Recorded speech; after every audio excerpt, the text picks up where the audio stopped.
افغانستان کې د طالبانو د واکمنۍ د 50 کلونو له بشپړېدو سره د دغه هیواد بشري حقونه د ښځو د تعلیم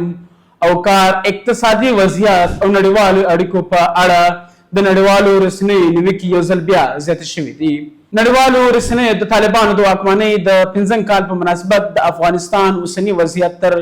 بیس لاندې راوستی او په ځانګړې توګه د ښځو او نجونو په وړاندې د لګېدلو محدودیتونو د تعلیم د دروازو د تړل کېدو او په عام ژوند کې د ښځو د ونډې د کمېدو په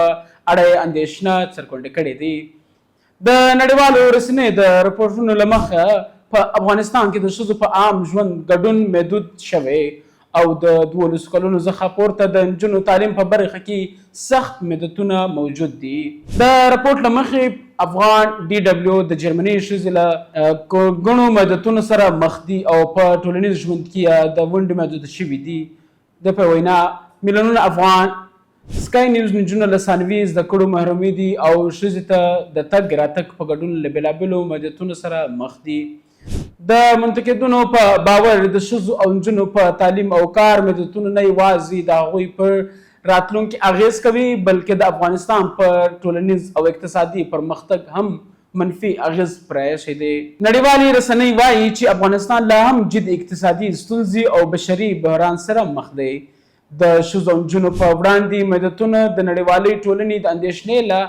مهمو موضوعاتو څخه دي.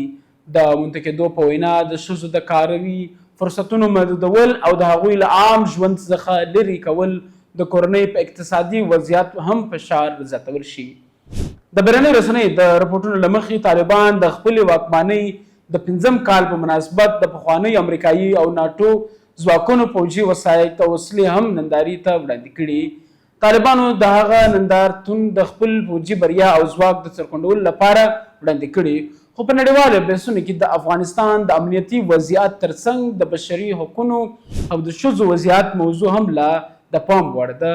په راپور کې هم د ټي آر ټي د ترکیې رسنۍ افغانستان د روغتیايي په بشپړي وضعیت په اړه اندېښنه څرګنده شوې ده. د راپور له مخې د ښځو د تعلیم او کار په برخه کې محدودیتونه د روغتیايي بحران د لاسرسېدو له عواملو څخه ګڼل کیږي. په راپورونو کې د ماشومانو د خوراک ځواکي ستونزه هم په ګوته شوې او ویل شوي چې افغانستان کې شاوخوا 4 میلیونه کم عمره ماشومان له شدیدي خوراک ځواکي سره مخ دي. د راپورونو له مخه له بي بي سي لخوا د نړیوالو ټولنې سره د طالبانو د اړیکو د ښه کېدو او د افغانستان د کورنۍ ستونزو د حل په لاره هم ګڼې پوښتنې موجوده دي. که څه هم طالبان هڅې کړي چې له یو شمېر هیوادونو سره خپلې اړیکې پراخې کړي، خو د ښځو د حقونو، تعلیم، بشري حقونو او د ټولو شمولو حکومت په اړه د نړیوالې ټولنې اندېښنې لا هم د افغانستان د نړیوال تعامل په وړاندې مهم ستونزې بلل کیږي. د طالبانو د واکمنۍ د 15 کلونو پورې کېدو سره د نړیوالو رسنیو رپورټونه ښیي چې د ښځو د حقونو، تعلیم، بشري حقوق او اقتصادي وضعیت په اړه نړیوال اندېښنه لا هم پرسۍ ده. منتقدین وایي که طالبان غواړي نړیوالې ټولنې سره خپلې اړیکې عادي او پراخې کړي نو د ښځو او نجونو د تعلیم او کار په ګډون د بشري حقونو په برخه کې د باید عملی بدلون راولي. د افغانستان د راتلونکي په اړه تر ټولو مهمه پوښتنه دا ده چې آیا